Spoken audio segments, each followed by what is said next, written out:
Hi, మనకైతే haleem season అయితే start అయిపోయింది అనమాట. సో నేను యాక్చువల్లీ జగదాంబ వెళ్దాం అనుకున్నాను, బట్ అన్ఎక్స్పెక్టెడ్గా ఊర్వశి దగ్గరే మనకి హలీం అయితే పెట్టేశారు అనమాట. సో నేను సడన్గా పానీపూరి తినడానికి వెళ్ళినప్పుడు చూశాను.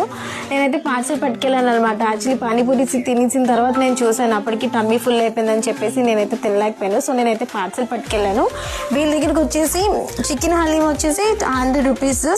ఒకటైతే నేను పార్సల్ తీసుకున్నాను. అండ్ అందులో మనకి కావాల్సిన గీ, ఫ్రైడ్ ఆనియన్స్, నేను ఎక్స్ట్రా ఫ్రైడ్ ఆనియన్స్ వేయించుకున్నాను. అండ్ లెమన్ అది వేసి ఇచ్చారనమాట. ఆ ఫ్లేవర్ అది కూడా బాగానే ఉంది. వీళ్ళ దగ్గర మటన్ అయితే ఇంకా అవైలబుల్ లేదు, ఓన్లీ చికెన్ ఒకటే మనకి అవైలబుల్ ఉందన్నమాట. సో నేను ఇంటికి రాగానే ఫస్ట్ నేను ఆపుకోలేకపోయాను, నేనైతే ఓపెన్ చేసేసాను. అండ్ పైన అది చూడండి ఎంత బాగా వాళ్ళు ప్యాక్ చేశారో. ఆ టీతో ఏం కదలలేదనమాట, అలానే ఉంది.